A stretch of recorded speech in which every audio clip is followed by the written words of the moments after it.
What's up, Spikes? Jim here, coming at you from the beautiful Spike Feeder Studio here in Winnipeg, Manitoba. Today is kind of a special day. If you joined us yesterday on our live stream, you will recognize the two people that are directly to the right of me in chat. Your right, my left. We've got Jan from the Spike Feeders. You might have heard of him before. He's been on the channel. He is one of the Spike Feeders. And we also have the lovely Charlotte from the Commander Advisory Group. Thank you for joining us, Charlotte. Hey, good to be here again. Yeah, and this is not just any day. We've actually got something really cool today. Charlotte asked yesterday if we could show off her exclusive free preview card here live. New free preview card. This is not a reprint. This is not a drill. Yeah, brand new. Yeah, super It could be exciting. a drill. The people don't know yet. It could be a drill. Yeah, we don't want to say that. It could be like okay. Equipment, Damn, artifact it's not a equipment. drill. Yeah, okay. Equipment artifact drill. Everybody at home, write that down. That's derived information. Okay, so yeah, here's how we're gonna do this. So we're not gonna show you the card right away because we are sadistic like. So Gotta earn it. Yeah, you gotta earn it. So we're starting it off. You may notice this. This was the thumbnail if you've been waiting for longer than about 15 minutes. This is our wonderful background. This is Charlotte. If you want to follow Charlotte on any social media, you can reach her at JQL Girl on Twitter. That's Jackal Girl if you're reading out conversation. And you can see it right here on the screen. Yes. So, are we ready? How many people we got in chat right now? 390? 370. Well, I see 373. Yeah, that's pretty good. Yeah. So tell me, that's chat. a big crowd. Hey, everybody, welcome. Are you hyped? Because I am. Big scale of 1 to 10. Hyped. Yeah. 1 to Okay. 10 chili peppers. So here's what we're going to do. We're going to start by revealing the card art. So are you ready? We're going to reveal the card been art. looking at. Yeah. Yeah, you have been looking at it, actually. That's the secret. Here we go. Ready? I'm going to reveal it. Oh, boy. This is a cool one. Yeah, and as you can also see, it's a rare artifact. So, Charlotte, do you want to tell us a little bit about this? Yeah. So this is a really cool. As you can see, this art is just gorgeous. This is just amazing, beautiful, colorful art. I would love to get this as a playmat because this art is just like so good. Yeah. So this is an artifact. It's rare. It's great art by Mike Burek, who has done some fantastic art in the past, including the Sol Ring that comes in all the Commander decks. Not the promo one, just the one that they've been printing since 2011. But yeah, so looking at the art, I'd be curious to see what people think it's gonna do. All right. What do we think? Chat, what do you think it's gonna do? We're seeing Paradox Engine fixed. Lux Cannon. Monicon Part 2. Lux Cannon, but better. Free Cycling. Commander Theory Gang. Oh, hey, Commander Theory. Direct damage or will copy. Spells. Strionic Resonator. Destroy target player. Holy. Iona but colorless. Iona but colorless is really funny. Yeah. All right. Well, people seem to have some ideas. We don't know what. Show them the next. Okay. Are we going into the next one? Here we go. Let's show them the next bit. Okay. The next bit. We've got an activated ability. All right. Here we go. Okay, Charlotte, do you want to read out the activated ability? Yeah, so we have an activated ability where you pay some cost and tap it, and you copy target instant or sorcery spell you control, and you can choose new targets for the copy. Okay. So let's ask chat. What do you think is a fair cost to pay for this ability? Here we go. Okay, so Izzy says it costs 4. Ken Johnson says it costs 6. 5, 3, 5, 1. 1, 6. 2. We're getting like every Holy! number. Now we're actually getting every number going in here. We got 528 people in chat right now. Nice. Yeah, that's all right. Cool. All right. 5 and tap. 2. Seeing a lot of like 2 to 4. 20 life is really funny. Yeah, 16 white.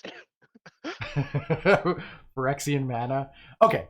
Well, we should probably let them know how much this Yeah. ability actually Yeah. costs. Sure. So we're ready? So I don't know that I actually saw the correct answer in chat though. Yeah, I don't think I saw it either. I don't think either. I saw a lot of numbers. Here we go. Yeah. Yep. So the answer is The answer is 7. 7. Oh, Zachary That That put seems 7. like a lot. It does Maybe seem it's like just a me, lot. but that seems like a lot. That seems pretty overcosted. What do we think about this, chat? Yeah, I don't know. 7 to copy a spell? It's Whoa. only a spell you control too. It's not even any Holy. spell. So, Holy. 7. Here we go. That's a 7? decent. I don't know. Yikes. Ouch. But didn't I hype this card yesterday? Sky Hunt is quitting MTG, he says. oh wow.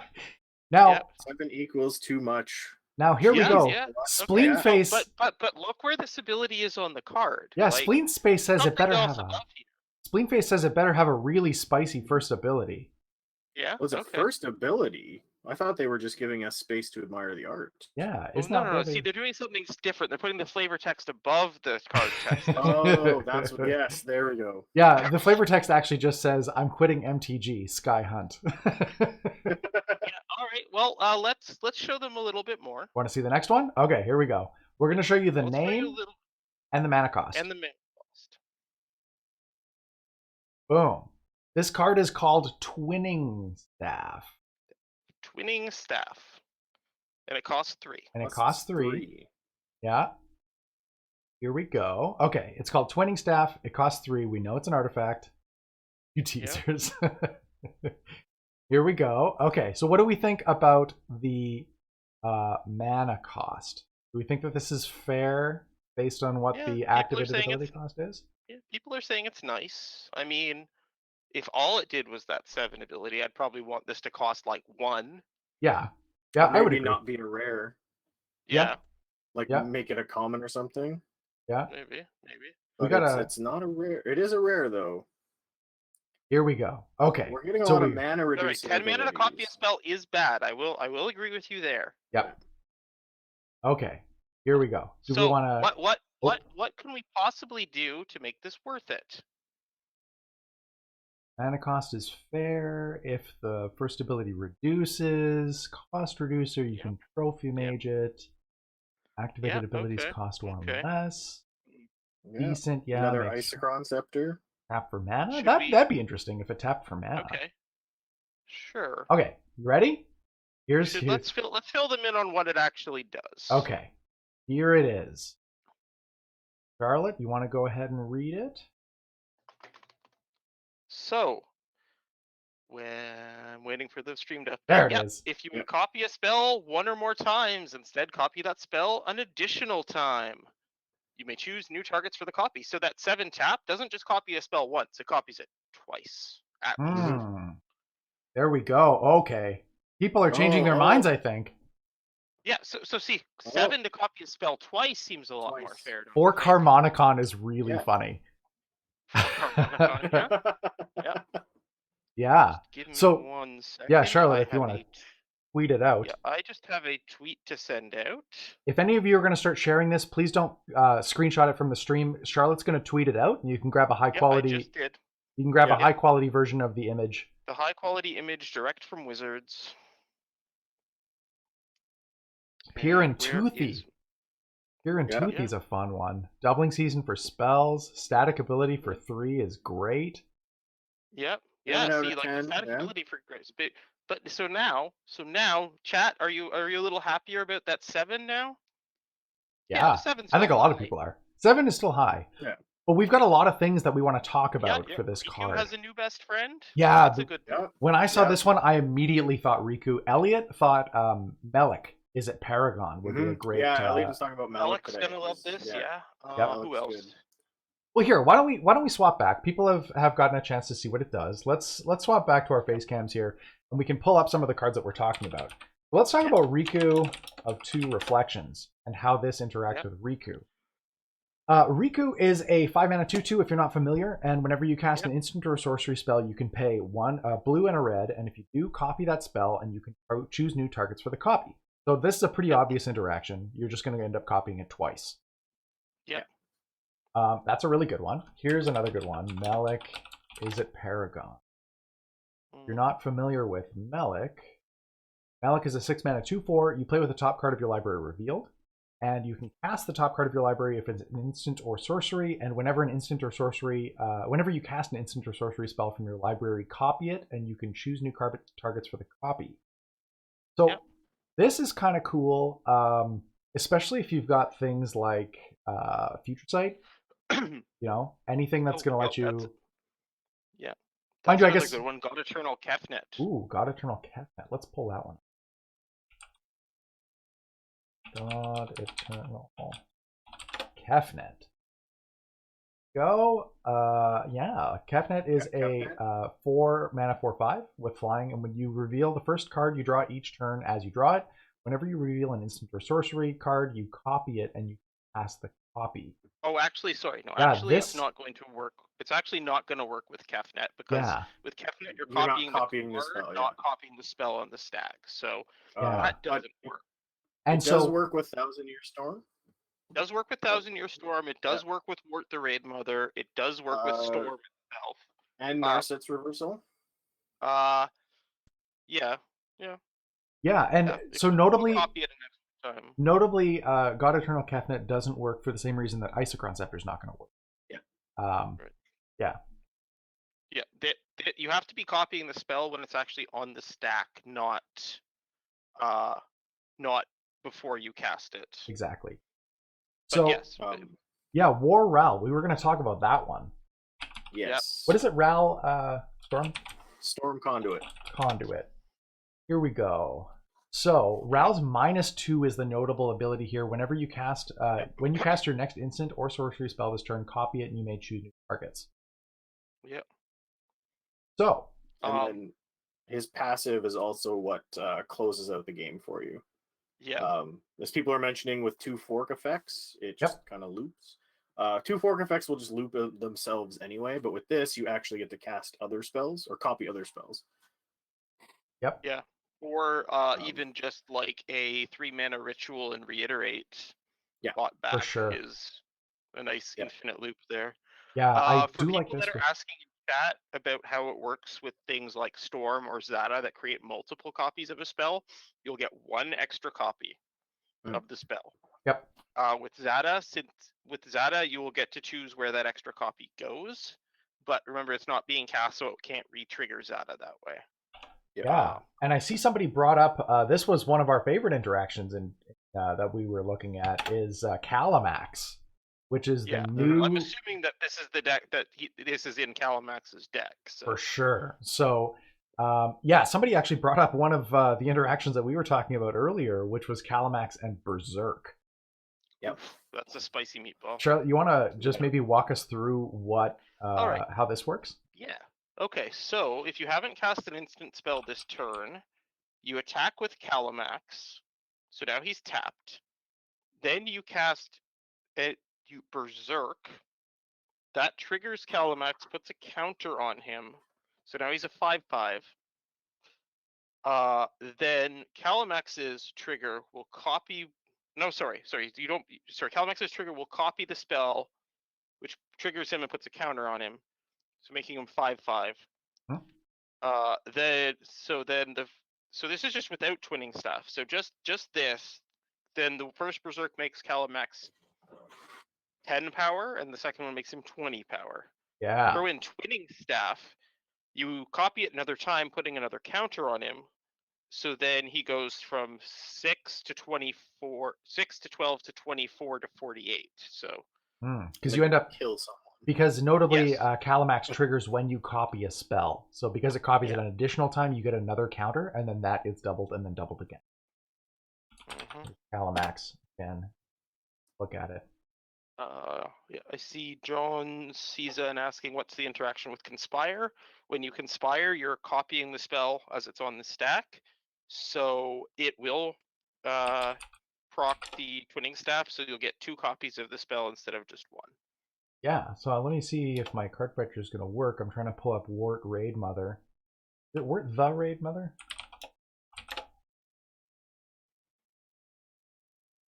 I think it is Wart the Raid Mother. Wart the Raid Mother? Mother, yeah. Yeah. Card Fetcher decided to kick the bucket, but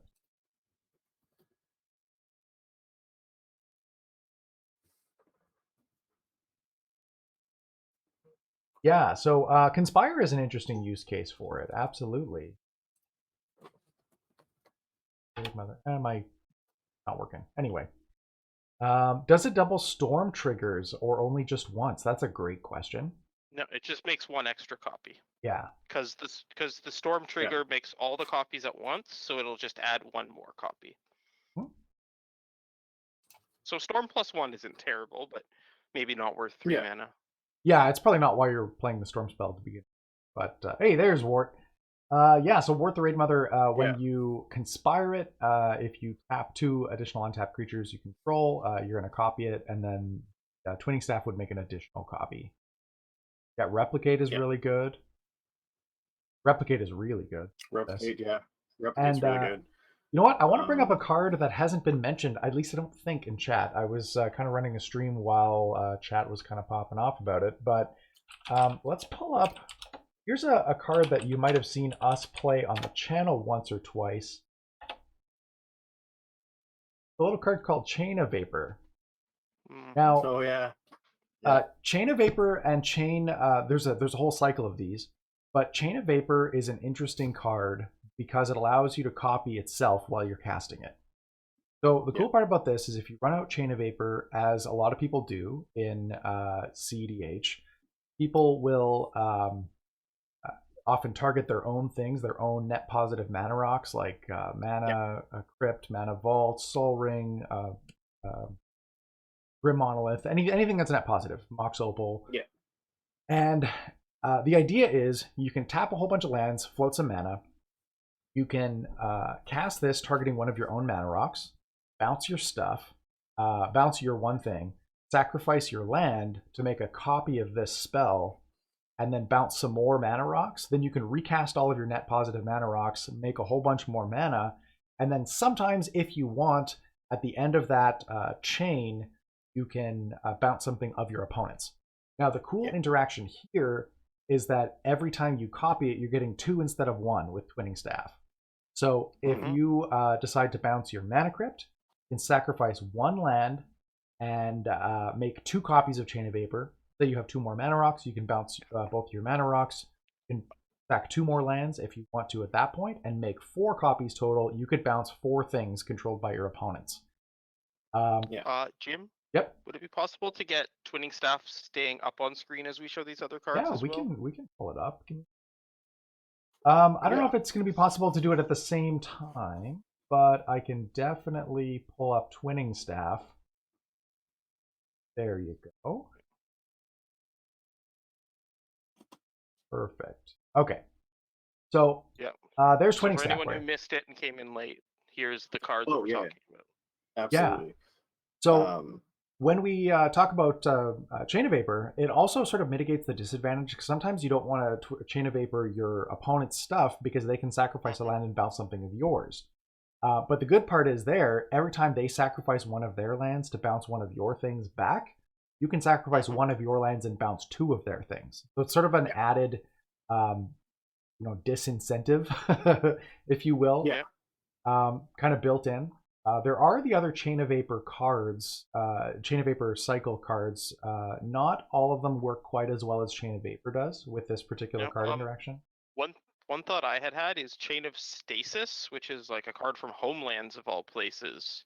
Yeah, here let's pull that one up. So that will combo now to make infinite mana with any creature that can tap for at least 2 mana, at least where one of it is blue. Yeah, here's Chain Stasis.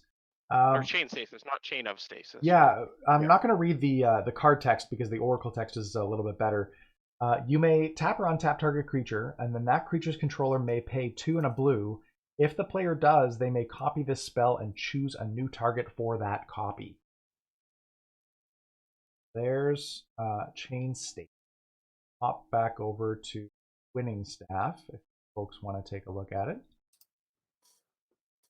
And we got a whole bunch of other card recommendations here. We've got Comet Storm. Swarm Intelligence is a really good one. Bonus Unbound Flourishing actually works for X spells.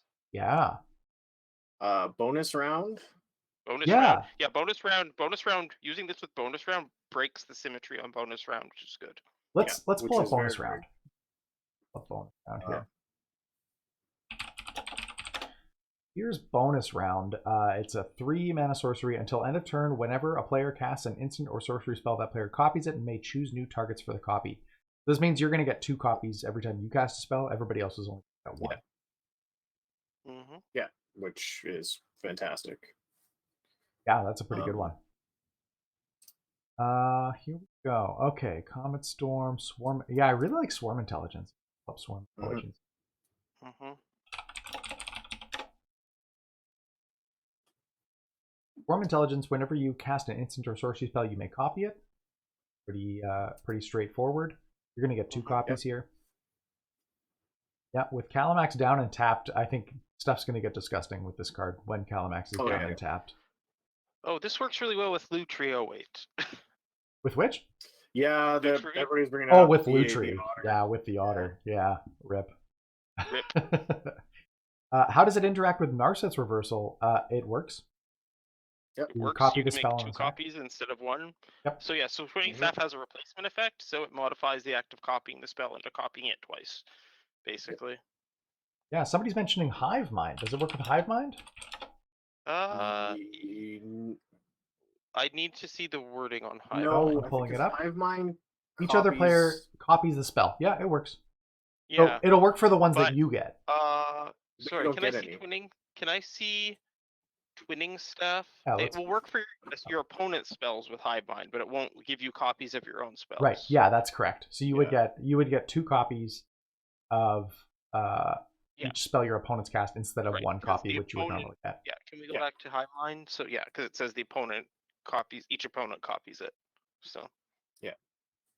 How does the staff work if you Phyrexian metamorph it to have 2? That's a really good question. Then each one makes you 1 extra copy, so you'll get 3 copies of things. Yeah, it's a replacement effect. So each replacement effect can only attempt to replace each event. Note that this doesn't double. It's not like doubling cards where it's 2 and 4. This is just +1. Yeah, so you would get 3 total. Yeah, it's just an additional. Yeah. How would it work? Which is still like Precursor Golem. If you have 3 golems, it would make 3 copies of the spell, and then this would give you a 4th. Yeah. Precursor Golem is only a target, right? It's it doesn't. Yeah. Here we go. I'm pulling up a spell that targets a golem. Yeah. Only a golem. Yeah.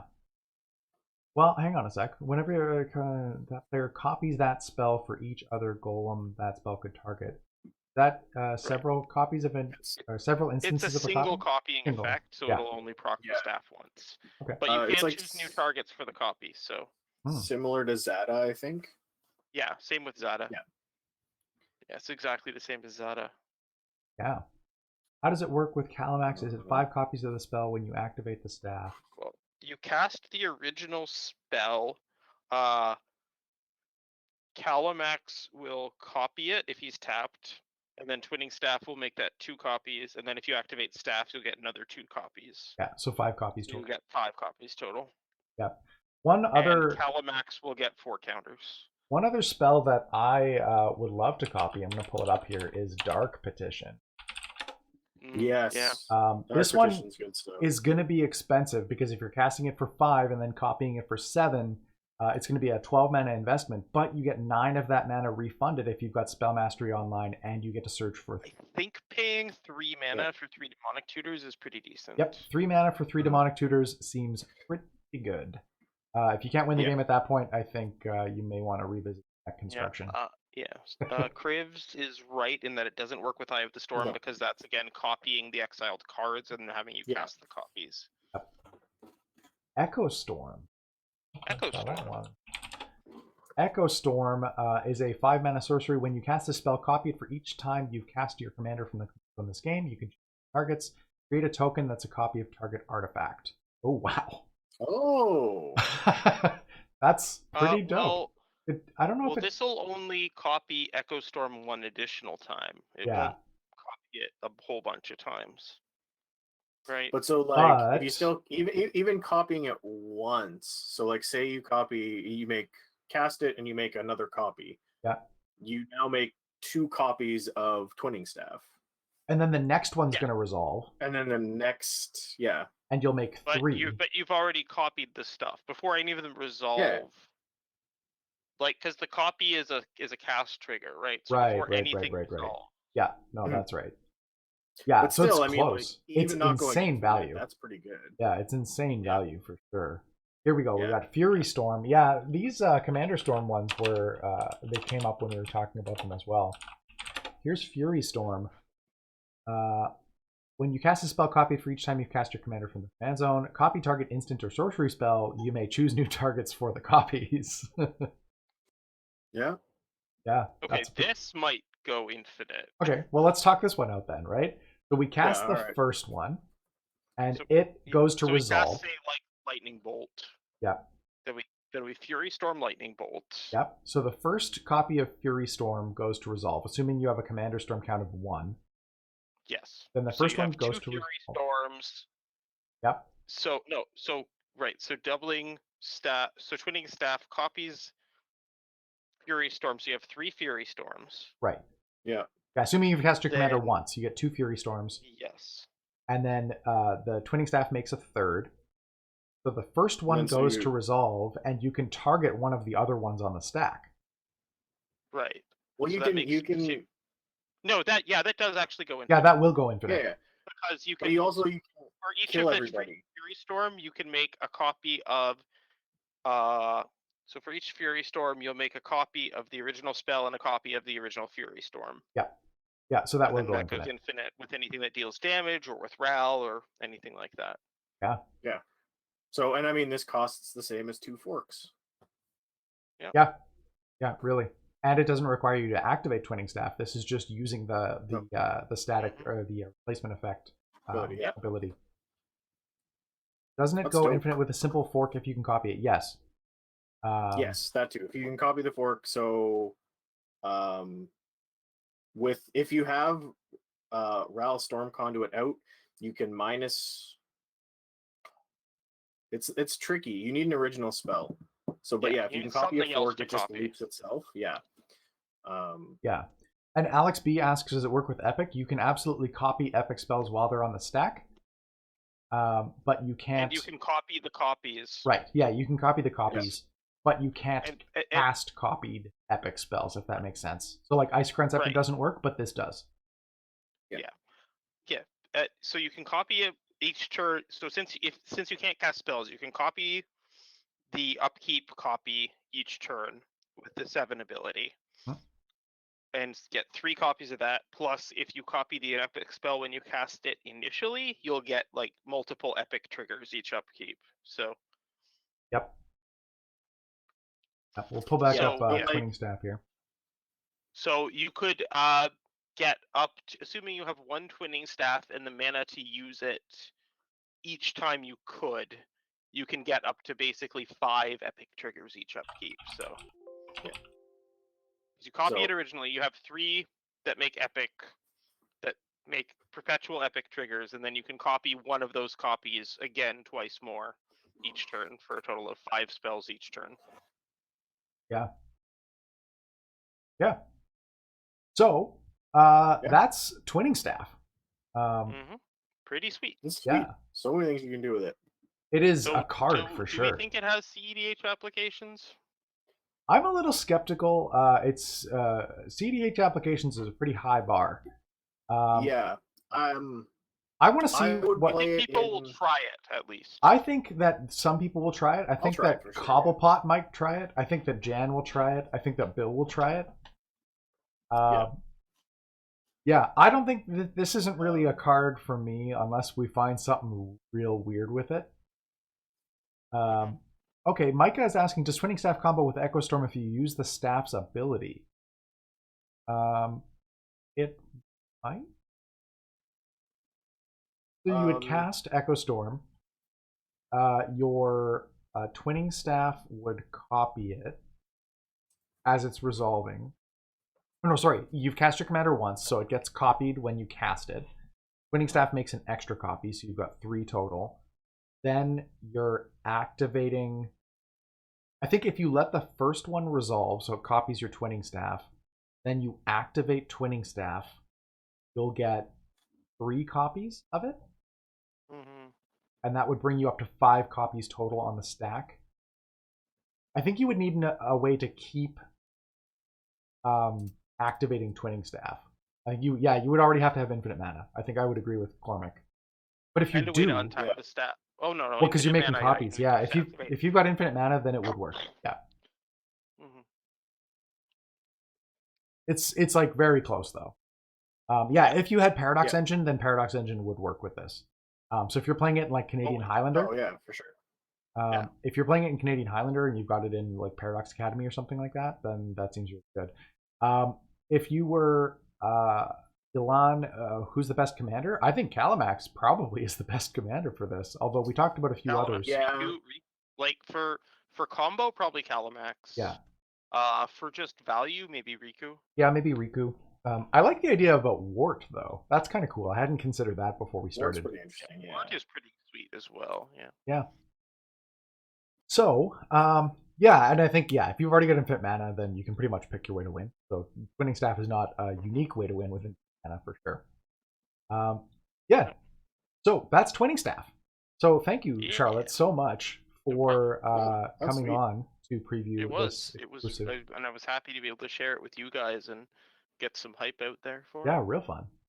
So do you want to start talking about, I think we're going to keep going. We're going to talk about the cards that have been previewed in the past 24 hours since the last time you were on. So let me pull up.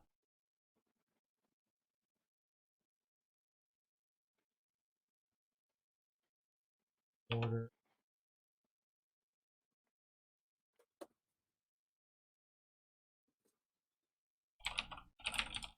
Bear with me, chat. Okay, so we've got some cards that have been previewed today. This one was previewed. Oh, it doesn't show who was. I'm gonna go back. I want to give credit to the folks who spent time and effort putting together their previews.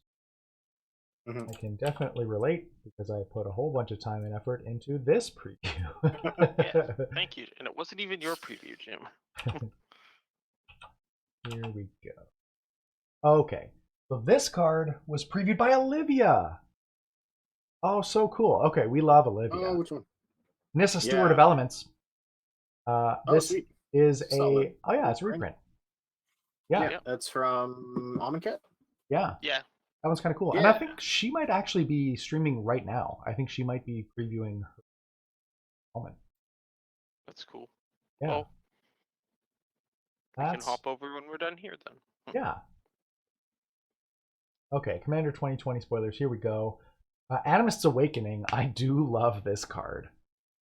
Reveal the top X cards of your library. It's green and an X. Reveal the top X cards of your library. Put all lands cards from among them onto the battlefield tapped, and the rest on the bottom of your library in any random order. Spell Mastery. If there are 2 more instant and sorcery cards in your graveyard, untap those lands. So this is a big mana spell. You're not probably getting a ton of mana. Have more mana. Yeah, this is one of those cards that I think I like to run in any kind of deck that is already like doubling your mana availability through stuff like Zendikar Resurgent or Mana Reflection or any of those types of cards.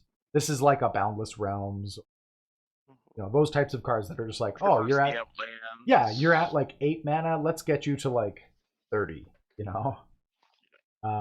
it's got Spell Mastery. It's a fun card. I think that's gonna do fun things in recons. We've got Crystalline Resonance. This is not a reprint. I think this one's new. Whenever you cycle a card you may have, Crystalline Resonance become a copy of another target permanent until your next turn, except it has this ability. That's cool. Yeah, that's new. That's cool. That one I'm excited for. That was one of the EDH Rec ones? Oh, yeah. Yep. You can get this off of Zur, which is really neat. Zur is a really great cycling commander. Jan played cycling Zur at one point. Yeah. I'm probably going to rebuild it now. There's a lot of targets now. There's a lot of things you can do now. There's this, Astral Slide, Astral Drift. Copy Enchantment. As Foretold, As Foretold, Drake Haven, Oh, the what's black, that? the black one, like Drake Yeah. Haven. Yeah, so there's a lot you can grab, officer. That's like super relevant for cycling. Yeah. We got another one. This was previewed by EDA Trek as well. Herald of the Forgotten. It's an 8-mana cat beast, 6/6. It's got flying, and whenever Herald of the Forgotten enters the battlefield, if you cast it, return any number of target permanent cards with cycling abilities from your graveyard to the battlefield. Wow. Mhm. This is like a kind of like an Angel of Glory's Rise kind of thing, but for cycling. And it returns everything. That's a bomb for sure if you're playing cycling decks, at least with cycling permanents. It's 8 mana. I mean, you kind of expect a bomby effect like that in an 8 mana creature. The art is thick. It looks like it should be airbrushed on the side of a van. Yeah. It might be. It's like an eagle, lion, dragon thing with tiger. Yeah. Yeah. Wow. Man, this would be an epic van airbrush. Yeah. Yeah, actually. Here we go. Okay, next up. So, oh, what do you got, Jen? Oh no, I was gonna say, so that one, like, you blink with your astral drifts and stuff, and you keep recurring all of your recycling permanents. This card is sick. Yeah, this one's from EDA Trek as well. Dismantling Wave is a 3-mana sorcery. For each opponent, destroy up to 1 target artifact or enchantment that player controls. This reminds me of Grasp of Fate. Yep. It's a real good one. 3 mana is a good rate to destroy 3 things. Or you just cycle it for 8 and destroy all artifacts and enchantments. Yeah. Like, sure. Yeah. Yep. Basically uncounterable board wipe. Yep, I like it a lot. A little pricey, but it has the other mode. So this seems powerful. Also seems good with the commander in that deck that lets you do your first cycle for free. Yes. Oh yeah. Oh, and why can't I remember it? New Horizons. Yeah, New Horizons is a good one. Yeah. Gabriel Gulen in chat, we are talking about all that right now. So if we see anything that has some CDH potential, I will let you know. Yeah. Let's see. Good new cards, good reprints in that deck as well, like Fluctuator. Yeah. Who's this one? I can't. Oh, this is from Stibbs, I believe. Here we go. Adam Staborski. Ganic Scavenging Sentinel. This is a partner commander. It's Selesnya, 4 and a green and a white for a 3/3 Hyena Beast. Ooh. Hyena Beast. Partner with Nikara Lair Scavenger. It's got Vigilance. When Ganic Scavenging Sentinel enters the battlefield, exile another target creature another creature you control. Does not target until Ganic leaves the battlefield. When you do, distribute X +1/+1 counters among any number of target creatures where X is the exiled creature's power. This card looks wild. This is an amazing card for like blink decks. I love this in what's the Golgari partner, the non-partner with Golgari one, not Ikrishidiki, the other one. Ravos? No, not Ravos. No, somebody in chat, help me out with this one. Rayhan. That's the one. Yeah. This seems wild with Rayhan. Wow. Yeah. If you were to do like a Rayhan Ishai build to give yourself access to white, you could blink Ishai with this and put a billion counters on something. Or even blinking Rayhan. You look at double a billion. Yep. Well, then you look at the partner. Does this go infinite with the cat? It does, right? With Felidar Guardian? Exile another creature. Yes. Yeah, if you stack the triggers, right? It enters. They would have to enter at the same time for that to happen, I think. Yeah. Because if they enter at the same time, they can exile each other, and then they both come back, right? Yeah. Because if Felidar Guardian exiles Ganic first, then no, you would need Ganic to exile Felidar Guardian first. It would leave the battlefield. Then Felidar Guardian would leave the battlefield. Then Ganic would leave the battlefield. Felidar Guardian, and they would bounce each other. So if they entered at the same time, I believe. Yeah, but And I feel like, people are talking about Karmic Guide. I think you can get Felidar Guardian and Karmic Guide to go infinite at the drop of a hat. So I don't think Ganic is a particularly unique way to do that. Yeah. What about the Eldar partner? Guardian. What about what, Charlie? What about the partner? Partner. The partner. Let's pull that one Nikara. up. Nikara. Nikara is black. It's a 3-mana 2/2 with menace, and whenever another creature you control leaves the battlefield, if it had one or more counters on it, you draw a card and lose a life. Yeah. These somebody brought this up on Twitter recently, earlier today, and I really liked this point. I'm loving the fact that the partner with commanders curve into each other. Yeah. So this is 3 mana and the partner is 4. It just really solidifies the synergy of cards, and it kind of gives you a clue as to what order to play them in. Yeah. I also really just like that, except with the exception of one of the 10, all of the partners do things on their own and are still useful without their partner. Yep, definitely. Yeah, I like these a lot. Like it a lot. I don't know that I'm going to build these ones in particular, but I like it a lot. Yeah, I like it a lot. I mean, I think that pair would make a really good aristocrats style deck. Yeah, I would agree. Okay, we got another reprint, Locust God. Let's see who previewed this one. EDH Locust Rec. God was previewed. Oh, EDH Rec. They must have got a stack of those. Yeah, they got I think they 6 all from the cycling deck, I think. Wow. So. They got some great people over there. I'm glad. Yeah, we talked about Locust God yesterday. Did we talk about Locust God? Okay. Yeah, with not the we talked about Locust God with the other stuff we were talking about. With Riel or then it Riel. got spoiled today. Yeah, Riel. Yeah. Astral Drift is a great reprint. Yep. It's no mystery that when people see cycling, they want cycling stuff. Oh yeah.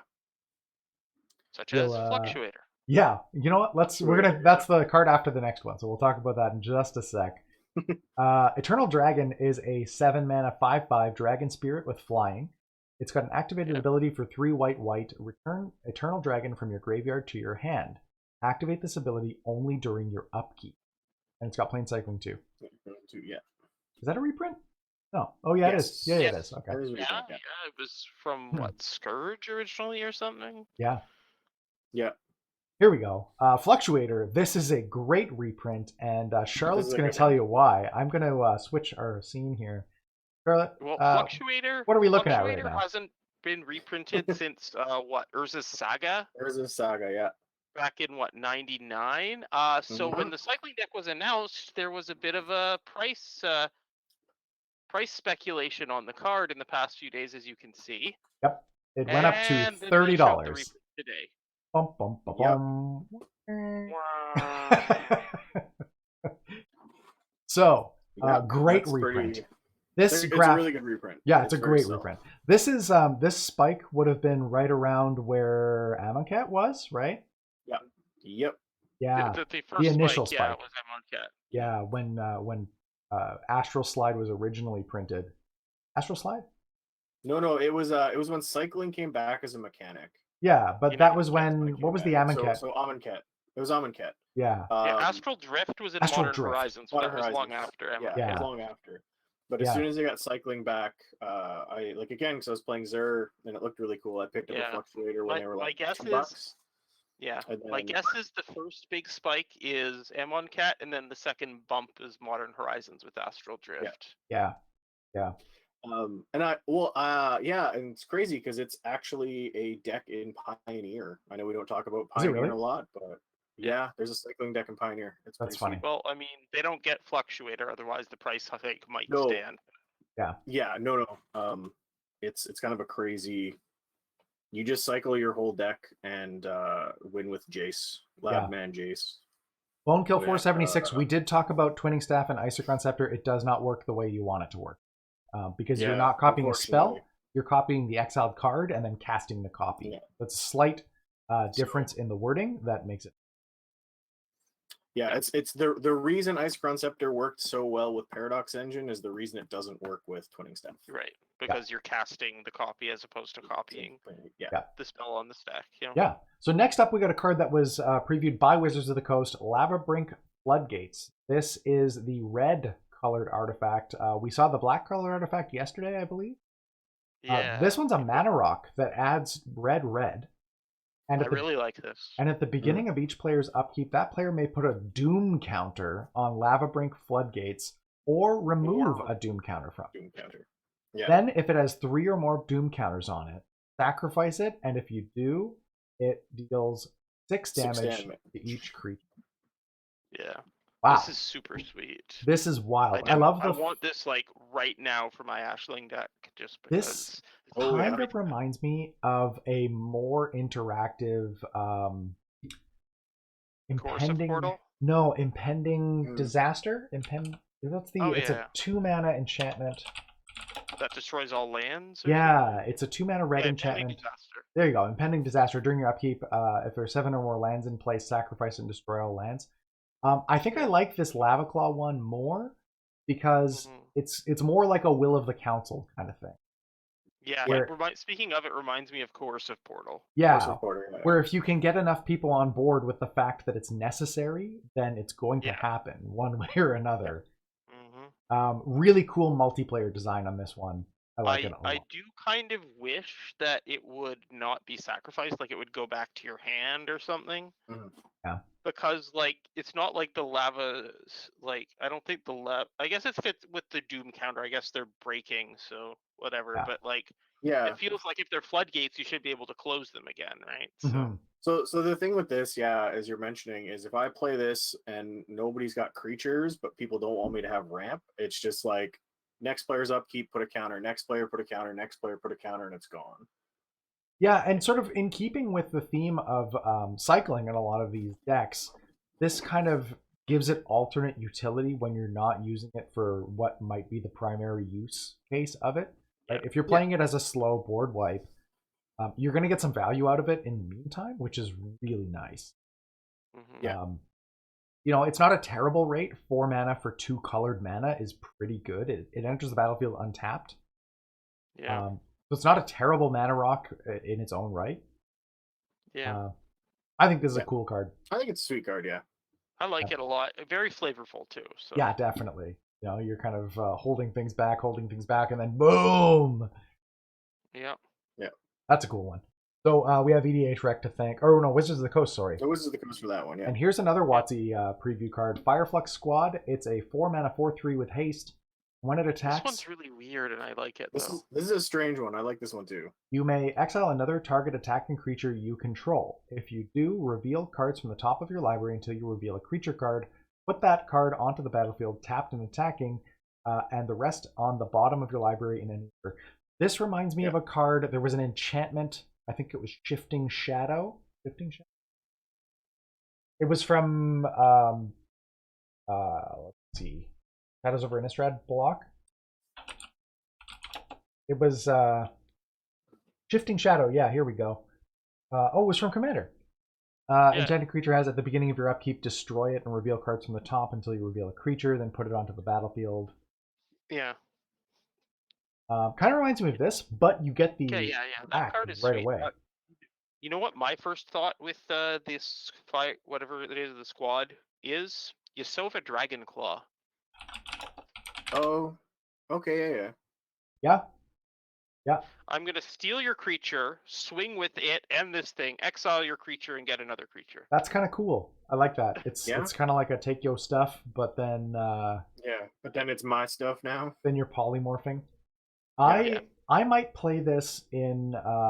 So I've got a casual Protean Hulk deck, and it runs Flash. I think you've seen it. It's a casual Protean Hulk deck that runs Flash. Yeah, Did you just say all those things, Jim? It is a Flash Hulk deck, but basically the way that it works is it runs all of the 0-drops in the game, like Kobolds of Kerkeep, Shield Sphere, Ornithopter, Memnite. So it's Cheerio Hulk.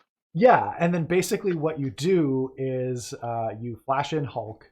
When it dies, you get to pull 6 CMC worth of creatures. So you pull all of the 0 CMC creatures in the game, and there's about a dozen, maybe a little more than a dozen. I think it's about 15 now. You pull all of them out of your deck and put them into play, and then you use your 6 CMC worth of creature allowance to pull something else out, like Perforos or what else? There's Ogre Battle Driver, so you can give them all +2/+0 and haste, and then just like swing in for 30.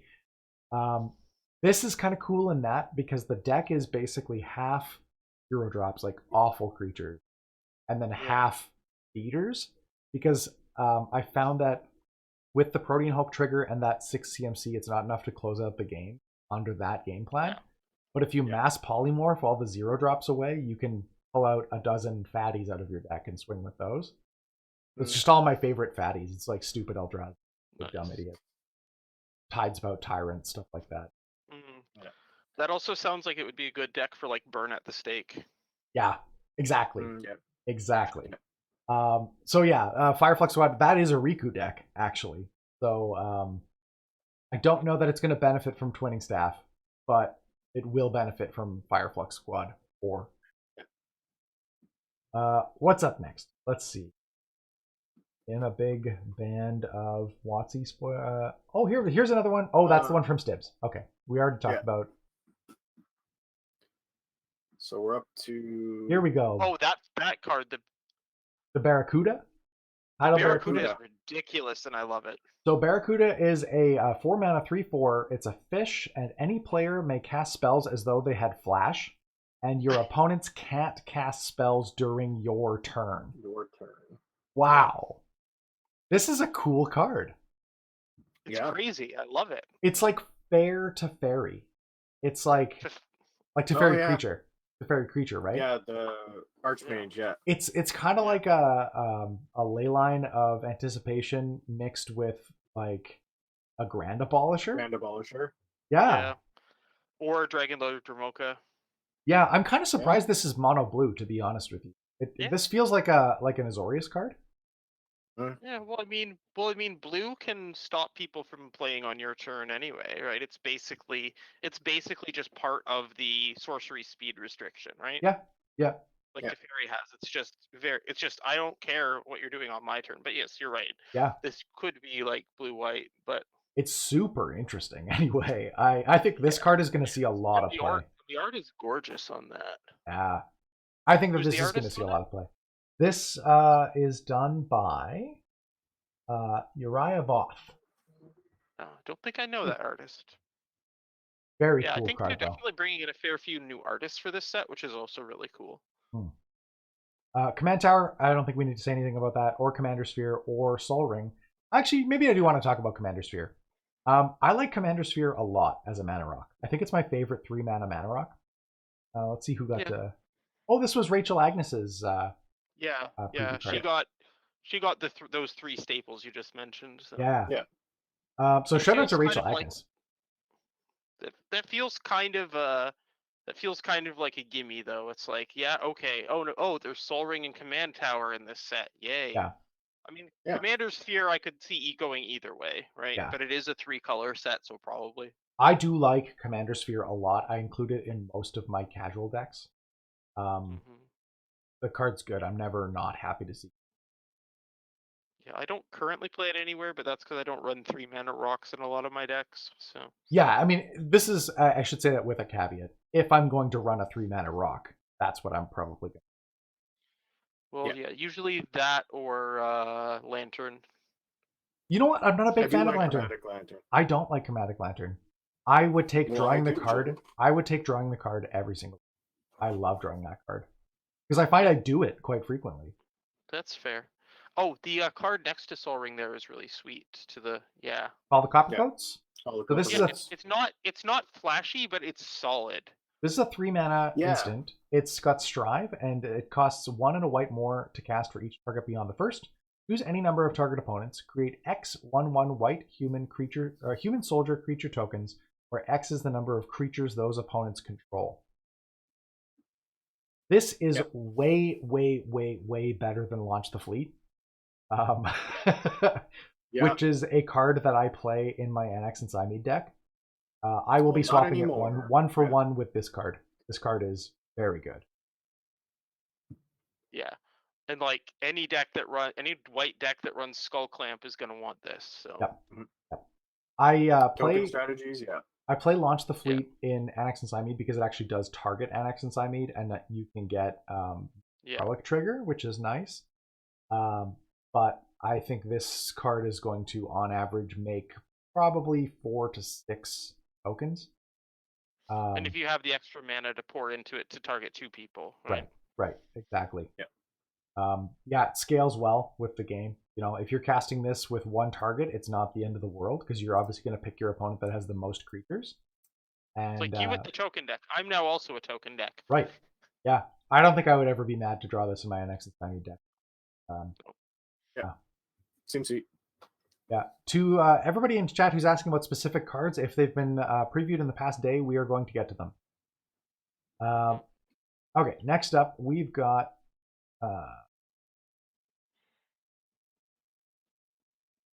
Iris?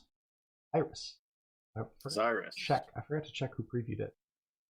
Jumbo Cyrus. Commander. Cyrus was previewed by Jumbo. Shout out to Jumbo Commander. We love DJ. Yeah, we do. This is a Temur Legend. It's a Snake Leviathan, 3/5 flyer. And whenever an opponent draws a card, except for the first one they draw on each of their draw steps, create a 1/1 green snake creature token. And then when Xyrus deals combat damage to a player, you and that player each draw that many cards. Yep. This is cool. It is. This is like the first legendary in the set that I actually want to build a deck for. Yeah, this is really, really neat. If Charlotte, if you're looking for inspiration for this kind of a deck, there's a CEDH deck called Opus Thief. Yeah. I don't know how familiar you are with it, but it's I've seen it once or twice. It's the whole idea behind the deck is that it's wheels and payoffs for wheels. So it runs Mothering Tithe, it runs Narset Parter of Veils, it runs Alms Collector. Well, you wouldn't really want Parter of Veils. Yeah, you wouldn't want Parter of Veils. Yeah, Notion Thief, but this might you might end up with a lot of the same tech from that deck to this deck. I mean, my first thoughts for this are like obviously Impact Tremors, Perforos. We were talking about Skull Clamp. Skull Clamp in this seems great. Skull Clamp. Yeah, Skull the altars. Clamp, Perforos, Impact Tremors, Shared Animosity. Yep, Phyrexian Altar and the Ashnod's Altar, obviously. Making lots of tokens. Yeah. There's this is actually in the right colors for some decent Snake Tribal payoffs as well. Yep. So. Yep. Goblin Bombardment. Oh yeah, Bombardment. Ooh, yeah, I do love obviously. Goblin Bombardment. The Fairies Puzzle Box is a very interesting one. I like that a lot. Yeah. And by extension, all the stuff that you used to see in Leovold, like that card, Anvil of Bogarden. Mm-hmm. Yeah. You could even just play Howling Mine effects. You could play Group Hug and outpace people, I think. Howling Mine. What's the double Howling Mine one? Font of Mythos? Oh, Font of Mythos. Yeah. That's hot here. This is a cool one. I don't know what DJ had cooked up for this one, but I have a feeling I'm going to go watch his preview video after this. Because DJ is a very talented deck builder. And if anybody's going to crack this one, it's him, for sure. Okay. Let's move on. This with Locust God as well, too. Oh, yeah. Disgusting. Disgusting. Here we go. This one came from, I apologize if I pronounce this incorrectly, but Fazendo Nerdice? Nerdice? Nerdice, probably. I love this thing. This card is so hilarious. Yeah, it's an X cost 0/0, X and a green. Goat Hydra. It is a Goat Hydra, and it's got an activated ability that costs 2 generic mana. You can put a +1/+1 counter on this creature. You may reselect which player this creature is attacking. Only a player being attacked by it may activate this ability, and only during the declare attacker's step. This is so weird. That'll make some fun fights between people. It's like like hot potato, who can pay. Yeah, it's like those life bidding cards. It's like, where do you draw the line? Where does it become too much in case your opponent throws it back at you again? Yeah. Right? Yep. Because do I take like 3 or 4 from this? Do I send it back and maybe take 6 if people throw it back at me again? I think there's a crown that does something. Crown of Doom? Crown of Doom. That's the one I'm thinking of. Mm-hmm. Yeah. It kind of reminds me of this because it's the same thing, right? Like, at what point do you draw the line? Like, at what point does that mana investment become worse than what the actual effect is? When does it translate to 2 damage? Right? Like, Super if interesting. this thing's attacking me as a 4/4, and I have like 6 open mana, and you have 6 open mana, Yeah. just like the thing is, obviously the person being attacked has to blink first. Yep. But at what point, like, you know? Yeah, good question in chat. You can't attack it- yourself. You can't choose to No. reassign attackers to You yourself. can't send it back at the owner. No, Okay, that would so be crazy. Be interesting though.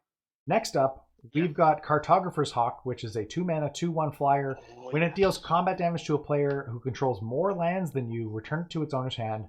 If you do, you may search your library for a Plains card, put it onto the battlefield, and shuffle your library. Notably, not a basic Plains, any Plains card. Yeah, but This card's good. This can get in my God Eternal Locator deck right freaking now. Yeah. It's pretty sweet. Yeah. You know what this reminds me of? Remember, like, this is old Magic at this point, but you remember when creatures used to be templated like Pygmy Hippo, where like if an unblocked creature would deal damage, you could do something instead and get a benefit? Yeah. That's what this reminds me of, but it actually gets to deal the damage, which is cool. Yeah. But yeah, just I don't know. That just kind of gave me a little bit of a old school saboteur creatures. Yeah. Yeah, you know, it kind of just gave me a wave of nostalgia there. Yeah. What I really love is for Oketra specifically, this is great because it bounces to your hand and then you get to play it again and make another token, right? Yeah. That's Oh nice. yeah. That's nice. Here we go. We got another So legend. That reminds me also a lot of like the Boreas Charger that was from this commander set a couple years ago. Mm-hmm. That one was really good. And then that Cartographer's Hawk was spoiled by Sheldon. Oh, cool. Yeah. Okay, next up, we got a Jeskai legend. Good. Could definitely get better. Mentioning who previewed it. This is from Giga? We've got Okay, I got your back, Jim. Jeskai legend. Are you scrolling through as we do it? Do you want to shout out who's previewing each one? Okay. This is a 3/4 bird dinosaur. Whenever it's got flying. Whenever you create one or more creature tokens for the first time each turn, create a 1/1 white bird with flying. And then it's got an activated ability for 3 blue, red, white creature tokens you control gain double strike until end of turn. My first thought with this one is Kaikar. Kaikar, yeah. This seems really cool in Kaikar. Yeah. Although I'm not sure if you run Kaikar in this or this in Kaikar. That's tricky. I think you run this in Kaikar because it only makes one. It makes you 1 extra token each time you make tokens. Yeah, it's only the first time each turn though. In the first time you make, the first time you make tokens. Whereas Kaikar will keep making you tokens. Yeah, true. But I think this I would lets run. You like. I would run kill this in everybody with Kaikar. I think. spirits. Yeah. Yeah. And yeah, it just gives you additional stuff to do. You know? And a lot of Kaikar decks run Anthem effects and that kind of thing anyway. I know Maddie's budget version, the Commander's Quarters version, leans really heavily on Anthems. And if you're doing that, then Double Strike is mad value. Oh yeah. This could also just be a decent bird tribal commander. Yep. Because there's a lot of things that make bird tokens, so like bird token tribal. Yeah. Yeah, absolutely. So, what's up next? I think the next one is one of Shivam's. Yep, Shivam is the next two. I know he was pretty excited about that. Partners. I was helping him get his stream set up. Skyfall thing is going kind of slow right now. I apologize. Let's see. We've got Sylvar, Devourer of the Free. This is a 5-mana 4/2 cat nightmare. It's Rakdos. It partners with Trin, Champion of Freedom. Trin, Champion of Freedom, yeah. It's got Menace. You can sacrifice a human to put a +1/+1 counter on this creature, and it gains Indestructible until end of turn. This card, just in general, reminds me of Temur Sabertooth a lot. It's not as busted as Temur Sabertooth, but it's got the same stats, and it's got the same activated ability to get Indestructible. Not quite as much of a combo enabler because Temur Sabertooth returns the creature and it actually reminds me a lot of Falconwrath Noble. Yeah, hang on, I'll pull that one Or up. no, Falconwrath Aristocrat. Yes, Falconwrath Aristocrat. Yep. Yeah. There you go. Sacrifice a creature, it gains Indestructible, and then if the sacrifice, actually, quite a bit. Yep. Yeah. I think if you're playing aristocrats, especially if you're playing something like Mardu, maybe. I'm gonna guess. Well, I'm gonna guess that the let's partner is see white. what the partner is. I'm gonna guess that the partner is white. Kryn is indeed white. It's a 4-mana 3/3. Got partner, and at the beginning of your end step, if you tapped this turn, create a 1/1 white human soldier creature token. Yep. So sack fodder, which is great. Yeah. Yeah, I like that a lot. So I've been looking at trying to do Mardu aristocrats, and I think this might be the pair for it. Yeah. This also might be cool if you were playing a original Marchesa. Oh, she's Grixis, right? Nope, Marchesa is Mardu. Oh, The no, original. Marchesa. Yeah, original Marchesa is Grixis. Yeah, I would Marchesa's run one half of this, the Rakdos half in original Marchesa. Yeah. No, it's got the +1/+1 counter synergy. Mm-hmm. Okay, let's see. What do we got next? This one is in Russian. Hobbs Play is the source of this one. This is a this one. Oh boy. Remember, chat, remember how I was going to give you a heads up if there was a card that had some CEDH potential? I am This thing is hot. Totally unequivocally convinced that this will be a black CEDH staple. So you're going to see this as soon as they're available. This whole cycle is super hot. But... Yep. So this is a 4-mana instant, 3 and a black. If you control a commander, not your commander, a commander, you may cast this card without paying its mana cost. Exile target creature. No downside, no condition. Nope. This is a free exile spell. Yeah. I also love that their fake name for it is No Capes. No Capes, yeah. This card is wild. It's so good, and you're going to see this in decks for sure. This card is extremely powerful. Plus, with the trend in CDH to move away from ad nauseum decks, the 4 mana doesn't quite hurt as much as it before the flash it opens up your CMC a bit. Yeah, people used to run cards like Snuff Out, and then they cut them because it was too tight with playing ad nauseum at the same time. Yeah. People aren't playing as much ad nauseum as before because they're playing usually Flash Hulk as their primary edition, Consult as their secondary. And then something else, just Fair Draw or Infinite Gracios or whatever as their secondary. But let's see. Oh, here we go. This is this came from the EDH subreddit. Parasitic Impetus. This is a 3-mana black enchantment. It gets enchanted creature gets +2/+2 and is goaded. And this is true of all the impetuses. Yeah. Yes. Impeti. Impete. Impete. Let us know in chat if you know what the plural of impetus. What the plural declension? Yeah. Impeton. I don't know. Impeta? No. Anyway, whenever enchanted creature attacks, its controller loses 2 life and you gain 2 life. This one's pretty modest, I think. Yeah, it's what was the one we looked at yesterday? The red one? There was one we saw the other day. In Peace, that was I think was pretty sweet. Yeah, the red one yesterday I think is better than this. The red one, because the red one gets you treasures, which is sweet. Impetus does not have a plural form. Okay. Yeah, I just checked. Yeah. So we all learned something. Yes. If you take anything away from this stream, it's Impetus does not have a plural form. Yeah, that's what I'm going to name this stream. Also, just the art on that one is just so gorgeous. The art on all of them is sweet, and I actually read something earlier today that apparently all of the Impetus cards are illustrated by the same person that did the Vows, and is the only person that has illustrated the Vows or the Impetus cycle. Period. Nice. That's sweet. Which is very, very, very cool. That's cool. That is cool. Here's a Gruul legendary. This is a partner. The partners with Haldan Avid Arcanist. That's a 5-mana 3/3 with haste. Whenever it attacks, exile the top card of each player's library and put a fetch counter on each of them. Put a +1/+1 counter on Paco for each non-creature card exiled this way. And it is an elemental hound. Now, so as people are saying, puppers, doggos. Why might these have fetch counters on them, you ask? Because this card doesn't do anything with fetch counters. Yeah. It's contraptions again. I wonder what the partner does.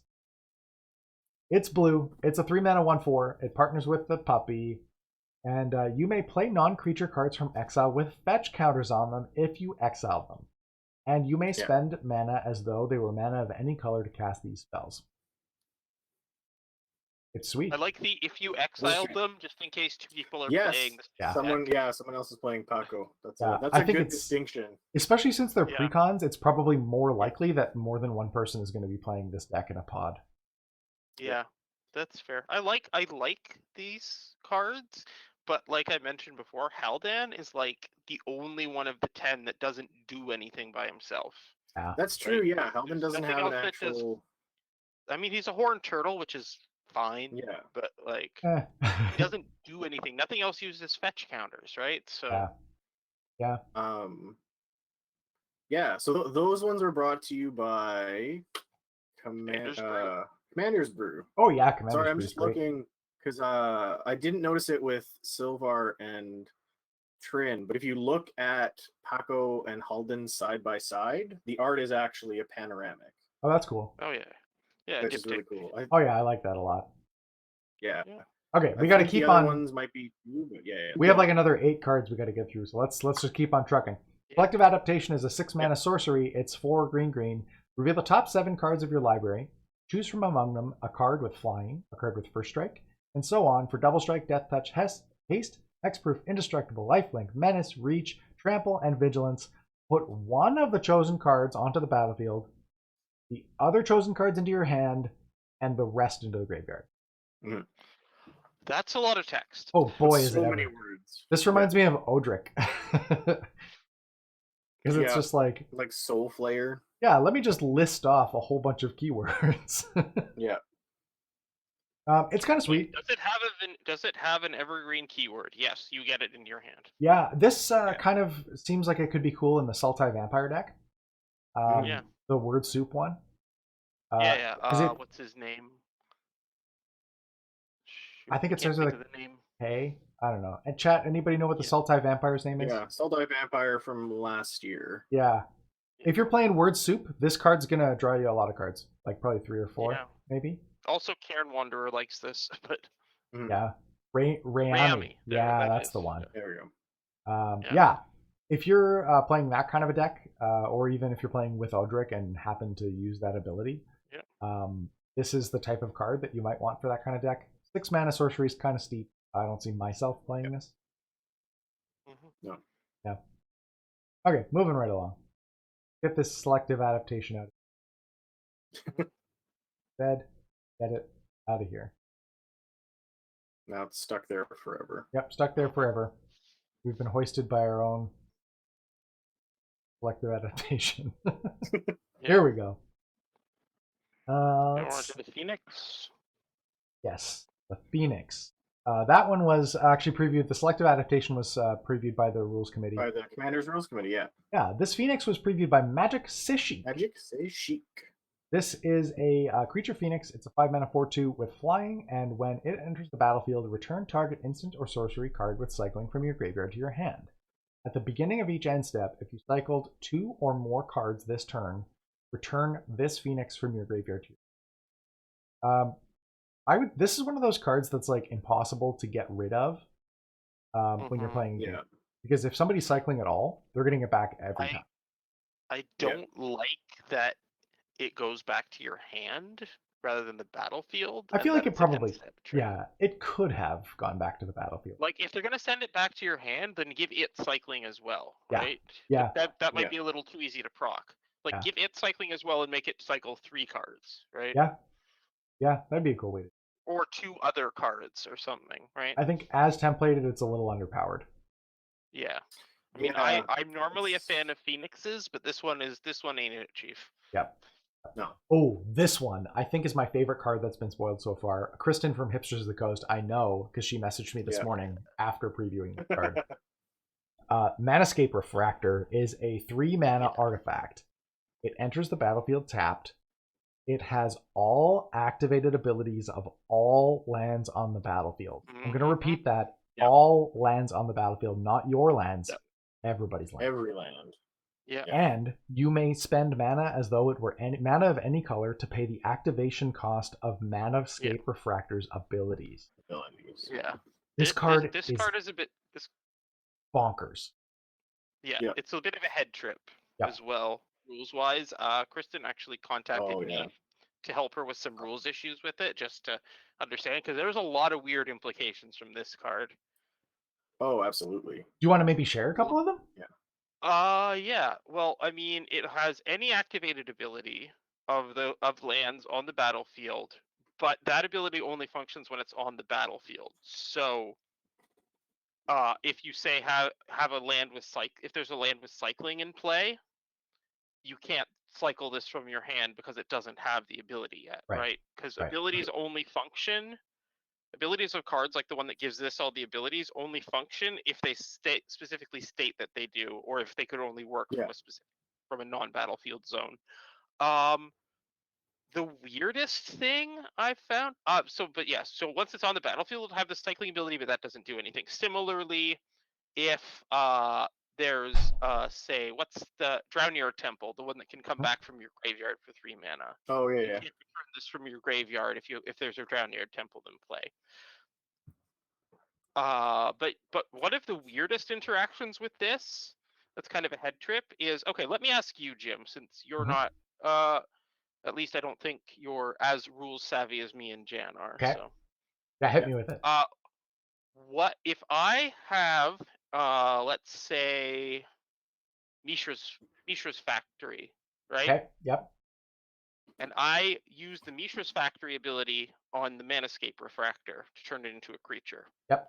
What are its types? Hang on, let me pull up Mishra's Factory. If there's one thing I learned about being a judge, it's that read the cards before you answer. Yeah.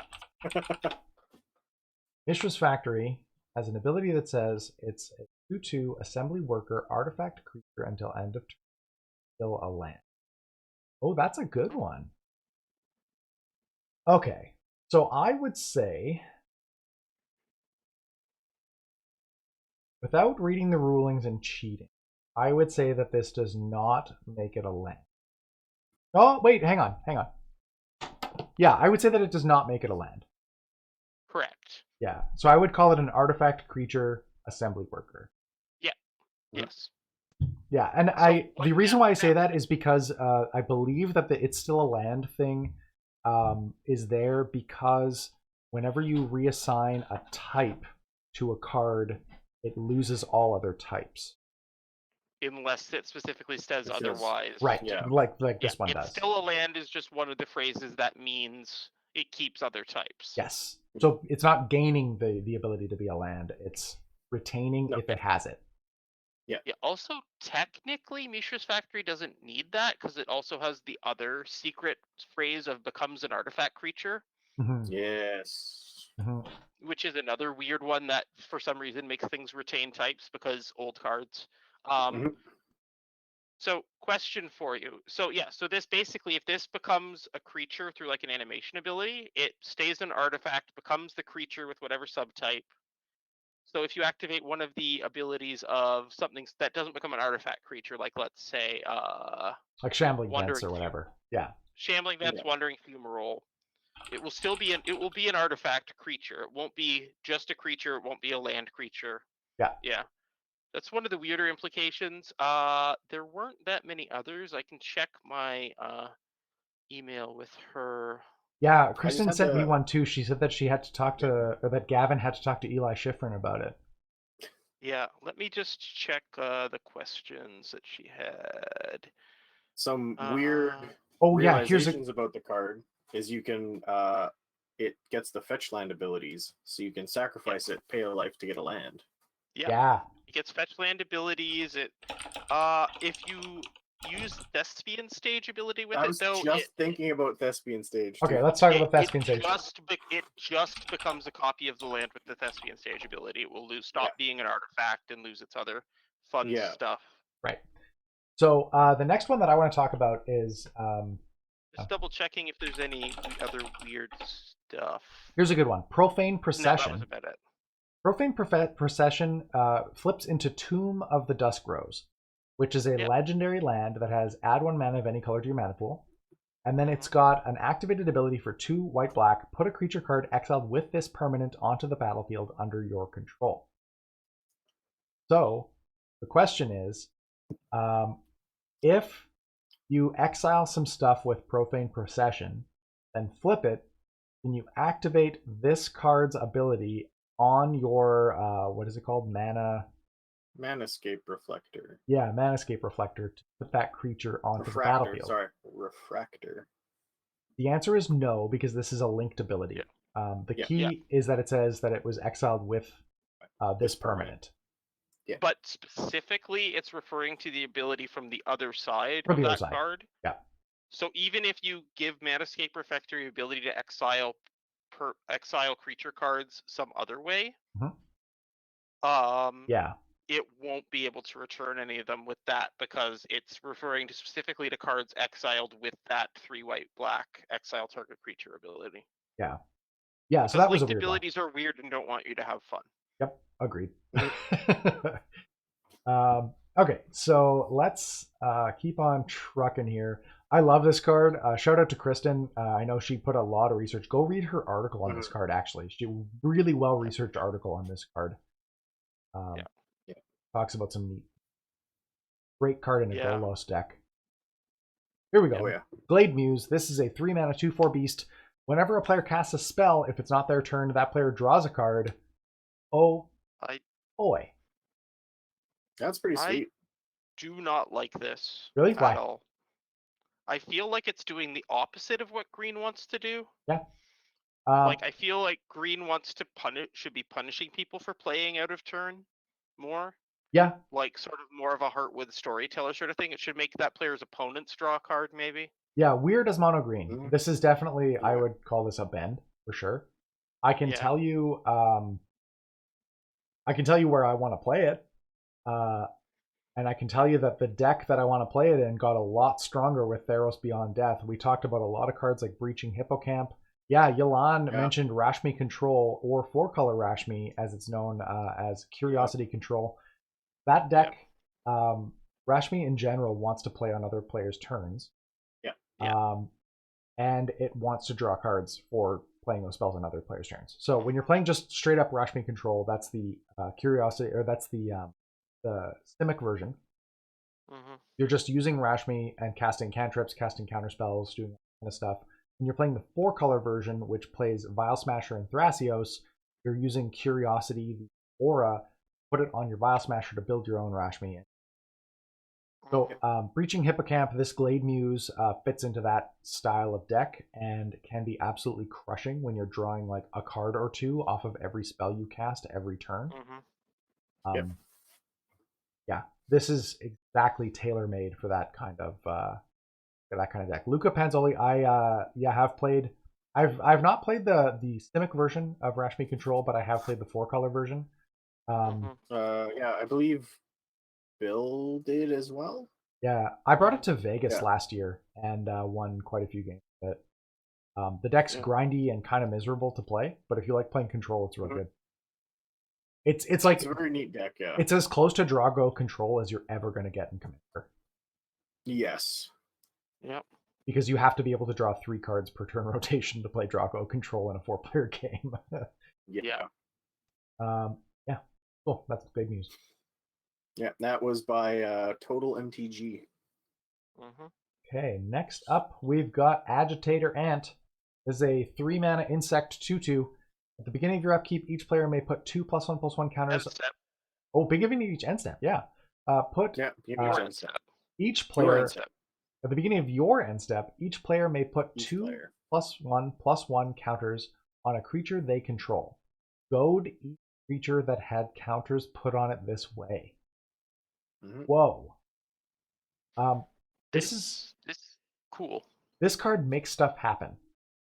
Yeah. This reminds me a lot of the Orzhov Advocist from a couple years back. What I was just gonna say, where you get to put counters on your stuff at no real penalty. Yeah.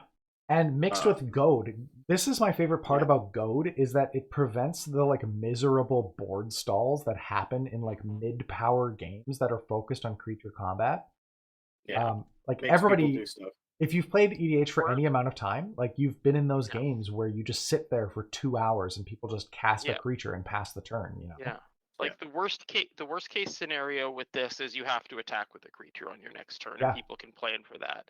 But yeah, Yeah. this is really spicy. I'm actually eyeing this for Alesha right now because that end of turn trigger and the 2 power make it very attractive for that. For sure.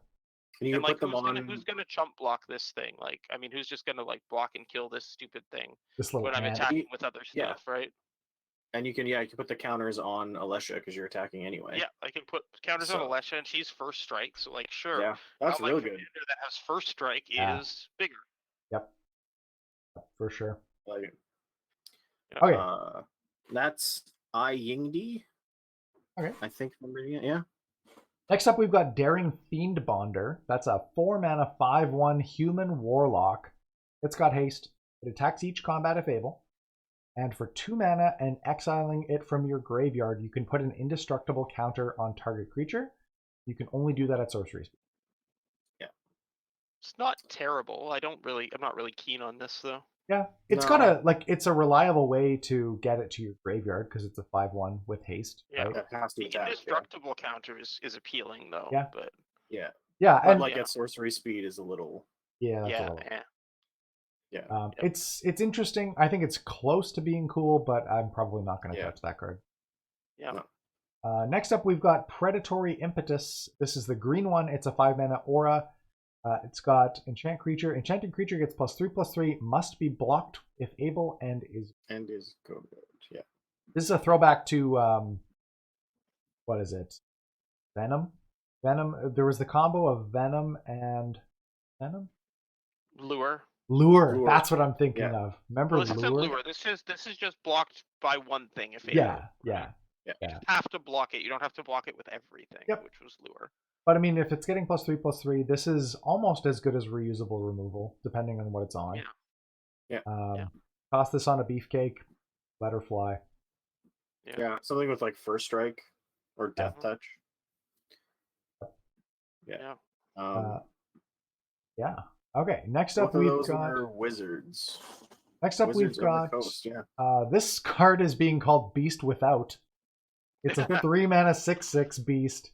It's got mutate for 4. It's got trample. Whenever this creature mutates, destroy target non-creature permanent, and its controller creates a 3/3 green beast. So whenever it mutates, you get to cast Beast with it. Well, except it can't hit creatures. But Yeah, it can't hit creatures. But, yeah. Beast Without is a great name. That is a fantastic name. Yeah. I It's hope a 6 that's mana what it 6/6. is actually called. If you're but playing, I doubt it. if you're playing mutate, this seems like a good one. It's it's value on value. Next up, we've got That was Psychic. Player IT. Next up, we've got the blue impetus, and the creature gets +2/+2 and is goaded. And whenever the enchanted creature attacks, you scry 2. That's not bad. If you're putting it on a Not creature terrible. you don't control, Yeah. I don't like this one nearly as much as the other ones. yeah, if this drew a card, I'd be all over it. Yeah. Yeah. But yeah, I'm not big on this one. This is the art's by Lindsay. Cheshire plays games. Yeah. Oh yeah, Cheshire. Yeah, no, we like him. Cheshire, yeah. Chesh. Yeah. Next up, we've got Deflecting Swat. This is a 3-mana instant, and if you control a commander, you can play it without paying its mana cost, and you can choose new targets for target spell or ability. Similar to the black one, I would expect this to see a lot of play. Yes. I think this one will see play. This is a free counterspell. And for those of you that don't know, in chat, you can counter spells by misdirecting them. By misdirecting the spell to, like if you're using Deflecting Swat, you would deflect it, or you would misdirect the spell you're targeting to Deflecting Swat. So you can't get a spell to target itself, as an example, but you can get a spell to target this. At which point it's as good as a counterspell. Yep. And yeah, it's a lot better than misdirection. It's like way better than misdirection. Yeah, freer than Force of Will. I would expect this card is going to see a lot of play. Yeah. Yep. It's a sweet card. And it gives It's red sweet. a lot more tools. Like red's had access to that effect for a while, but being able to do it when you're tapped out is super strong. Yep. Very, very, very good.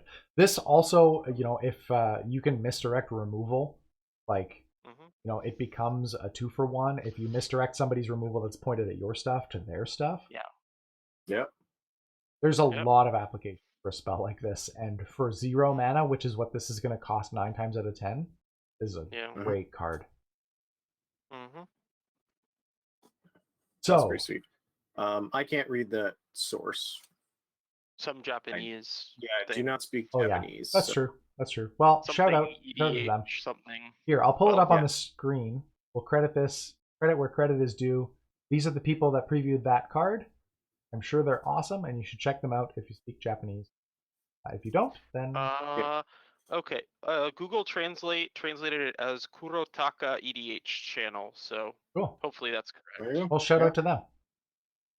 Sweet. Okay, next up we've got this is translated to Titan Hunter. It's a 5 mana 4/5, and at the beginning of each player's end step, if no creatures died this turn, Beast Hunter deals 4 damage to that player, so the player whose end step it is. This is hot. Oh, and then it's got sweet. a 2 mana activated ability where you can sacrifice target creature and you gain 4 life. Yeah. Oh, that's I like pretty this cool. a lot. I like this a lot. I'm eyeing this for my Shieldred Reanimator deck. Just That's a pretty good sack outlet is nice, and if people aren't sacking creatures or they don't have creatures to sacrifice, then oh hey, you get domed. Also, you could do some fun things with this in like Leyline of the Void. Yeah. Yep. Yeah. That's and then sweet. just dome everyone for 4 every turn. Yep. This seems sweet. This is like not my style of gameplay, but some people it is for sure. So. Mm-hmm. Yeah. Yeah. You could like potentially play it in like a Marin deck. Yeah. Yeah. It's a great way to get counters on it. Yeah. I think that's all of the cards that were previewed today. There were a couple that we missed yesterday. I think there were a couple of new main set cards as well. Yeah, we actually didn't cover these yesterday. There's a couple important ones that I want to mention. Let's just rattle off the reprints, just because this is going a little long, and I'm kind of getting hungry for dinner, similar to yesterday. Reprints: Nahiri the Harbinger, Villainous Wealth, Jace Architect of Thought. You know that one. That was Charlotte's preview card from yesterday. Yep. This card is a reprint. I forget what it's called. Path of Ancestry. Path of Ancestry. That's a great reprint. Yeah. Masked Admirers, Silent Arbiter. Silent Arbiter is a great reprint. Yep. Deadly Tempest is great as well. Yep. Let's. What else we got here? I think we're up to date. So let's talk about the new ones. The first new one being Species Specialist. It's a 4 mana 2/3. When it enters the battlefield, choose a creature type, and whenever a creature, notably not non-token creature, of the chosen type dies, you may draw a card. Yep. Not terrible. I think this card is really, really, really good. This is better than Grim Haruspex. Because notably anybody's creatures, and notably not non-token. Right, but they have to be of a specific type. Yeah. If you're playing tribal, so you can if you're playing a lot of aristocrats decks, you're usually sacking like spirit tokens or human tokens. No, that's true. Actually, this is even better than something like Harvester of Souls, because that's also non-token. Yeah, like if you're playing this in Teysa or something like that. Yeah, somebody mentioned Teysa in chat. That's like any of the Teysas. Sack a spirit, draw 2 cards, or even if you're looping with like your Nether Shadow. Yeah, any of the Teysas are going to love this card. I think this card's really good. It's not going to be like an every deck kind of card, but the decks that want it want this card. Oh, sure. Yeah. Cool. Next up, we've got Verge Rangers. Oh, this card is so good. This card is basically Courser of Grufix in white. Yep. That's wild. It's a 2 mana or 3 mana 3/3 with first strike. You can look at the top card of your library at any time, and as long as an opponent controls more lands than you, that's the land tax condition. You may play lands from the top of your library. That is sweet and it's hot. Card advantage. It's ramp. It's really good.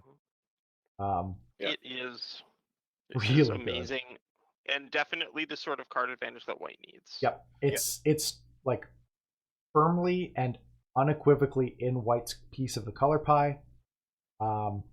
It's really good. Yeah. Yep. And I like that they made it white by doing the limiting to with the land tax condition. And both this and Species Specialist were from Commander Social, which is a great little podcast. Oh yeah, we love Commander Yep. Social. Yeah. The next one's Commander Social too. Yep. Here we go. Martial Impetus. This is the white one. Enchanted creature gets +1/+1 and is goaded.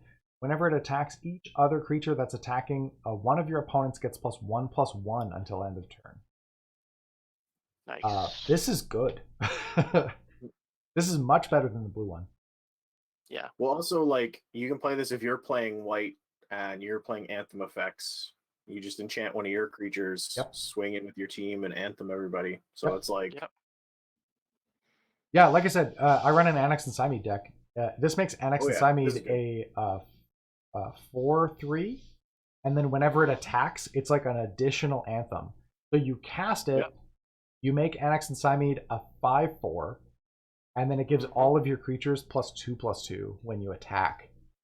And trample. It's really hot. Yeah, that card's good. Yep. I think that's probably one of the better impetus. Impetus is... Here we go. Impetes. Next up, we've got Binder Ornament. This is from Olivia. Shout out to Olivia Gobert Hicks. No. Olivia's... This is... TraderOnline.de. Oh, okay. Did we talk about this yesterday? I thought we talked about this yesterday. Oh, yeah, we did. Yes, we did. I know Ben... There are a few new cards from the main set, though. Yeah, we can... Are we done with the... Yeah, I believe we... it looks like... I don't think we talked about... because it can just a Eon Frolicker. Oh, did we talk about Eon Frolicker? I don't think we talked about Narcent, Metamorph, or Decoy Gambit. I don't think we talked about Eon Frolicker either, did we? We mentioned it, I think. Yeah, maybe we did. Yeah. Okay, let's talk about Ukima. Did we talk about Ukima? Yes, we did talk about Ukima. We didn't pull it up, but we talked about it. Yeah, because it wasn't on Scryfall yet. Right. Yeah. So let's talk about Nascent Metamorph. Yep. Here we go. It's a 2-mana 1/1. When it attacks or blocks, target opponent reveals cards from the top of their library until they reveal a creature card. Nascent Metamorph becomes a copy of that card until end of turn. Then that player puts all cards revealed that way on the bottom of their library in any. It kind of becomes a copy of one of your opponent's creatures from their library. Yeah. So it could be anything. That's kind of a high risk, high reward. I like that you can pick so that you're not like forced to pick the person with a deck full of like full of like modular creatures that are 0/0s and stuff. Yeah, for sure. Okay, let's talk Decoy Gambit. It's a 3-mana instant, and for each opponent, choose up to one target creature that player controls, then return that creature to its owner's hand unless its controller has you draw a card. So this is... I like this a lot. At one extreme, it's draw 3 cards. At the other extreme, it is bounce 3 bounce 3 creatures. And then shades of in between. I think this card's good. Yeah. They're kind of pushing... They're kind of pushing the design space for returning more than one creature when it's limited to one per opponent. They did it with, Runaway Together? Or Happily Runaway Together? Yeah. Is that the one? Yeah, Runaway Together. Yeah. And Leadership Vacancy was the other one that they've done that was kind of like this. Leadership Vacuum, yeah. Vacuum, that's the one. Oh, that has some that does not work. That does nasty things with mutations though. Oh, does it ever? Yeah. Oh no. Yeah. So just to emphasize on that, if your commander is part of a mutant stack and they cast Leadership Vacuum on you, the whole stack goes to your command zone, but only your commander can get out. Ooh. Yep. That's good. I like that. Because the entire stack counts as your commander at that point. So. Yeah. Oof. Okay, so we've got some cards from the normal set. We've got Bastion of Remembrance. Did we talk about this one? I don't think we did. No. It's a 3-mana enchantment, and when it enters the battlefield, create a 1/1 white human creature, soldier creature token. And whenever a creature you control dies, again, not non-token creature, each opponent loses 1 life and you gain 1 life. So this is another Zulaport Cutthroat. But it's not a creature. Oof. It's not a creature, but it makes a creature. Yeah. So it's honestly better, Yeah. right? It's more Yeah. resilient. yeah. This is good. Yeah. This is solid. And again, not non-token. Whoa. Yeah. Not non-token is huge. Most of the Blood Artist Cutthroat triggers don't care Right. about tokens or not. So Yeah. Oops. Back in the. They're going to Ikoria. Next up, we've got Thieving Otter. This is another otter, the third otter that we've seen so far. Also not banned in Commander. yes. This is a 3-mana 2/2. It's an otter, and when it deals combat damage to an opponent, or deals damage to an opponent, draw a card. Yeah. Oh, yeah. Not combat, not Oh, combat neat. damage. Yeah. That's kind of cool. Oh, nice. So you put like your what's it? Those auras that let things ping. Yeah. Oh yeah. Or like, hey, blue-red, put Quicksilver Dagger on this, tap it, and if the opponent takes the damage, you draw 2 cards. Yep. Seems alright. That's pretty sweet. This one we already looked at, Recycling Monitor. Yeah. Yeah. There's the white one that's above the Bastion as well. Here we go. Yeah. This one is lovingly named Professional Stunt Performer. This is a 3-mana 3/3 human soldier, and when it enters the battlefield, choose odd or even. Professional Stunt Performer has protection from the chosen converted mana cost.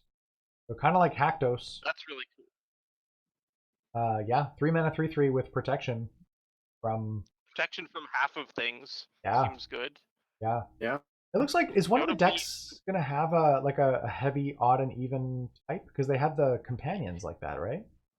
Yeah. Yeah. Yeah, it could be. Yeah, That's it's funny. interesting. That's funny. It's Like, doesn't. it could be made as a sideboard card against those, just in case. Yeah, it also doesn't work with Panharmonicon. I see somebody saying it in the chat. This is a replacement effect that changes how it It's a enters the replacement battlefield, effect. not a trigger. Although, if you can make a clone of it, then you can choose. But then each of them still has weaknesses. Separate. So. Right. Yeah. Cool card though.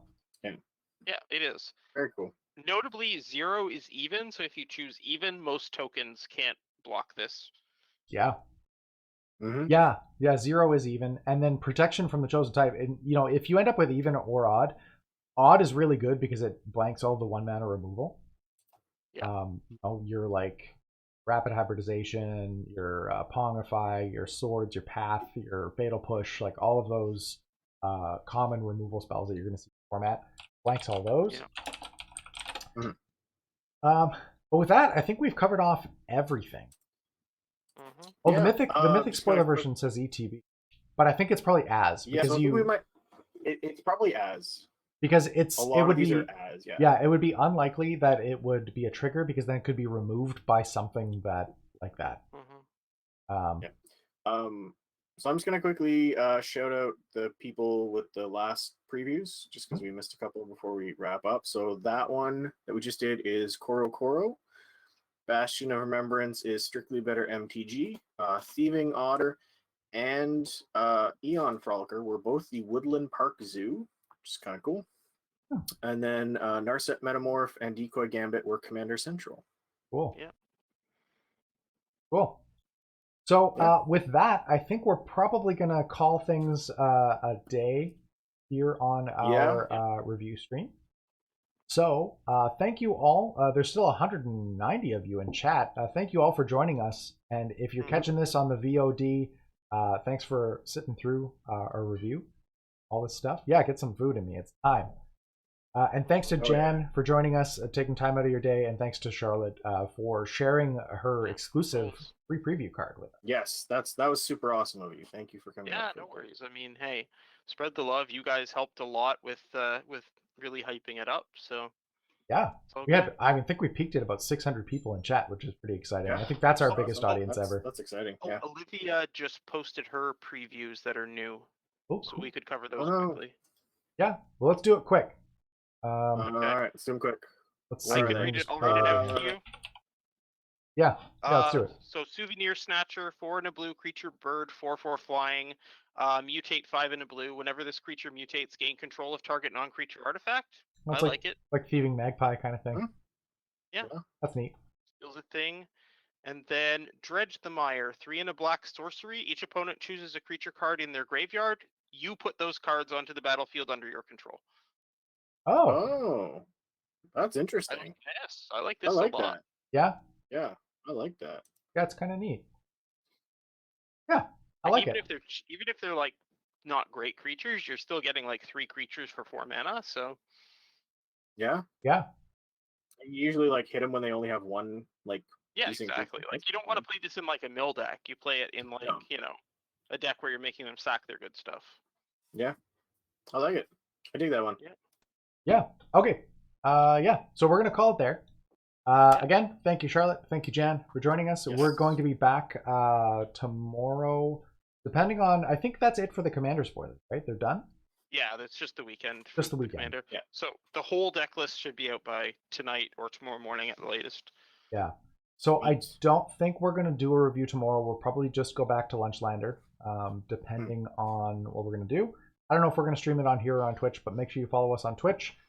You can reach us at twitch.tv/the Spikebeaters, And Charlotte, where can people find you? You can find me on Twitter at JackalGirl, JQLGIRL. You can find my blog at magicjudge.tumblr.com, where I'm sure there will be lots of people with confused questions about twinning staff and mutate and other such fun, complex things. Yeah, those are the best ways to get in touch with me. Well, Jan, how can people find you? Copy paste what Jim just said. Cool. Twitch.tv. I'm also in the Spike Feeders Discord, so y'all can poke me there for rules stuff. Yeah.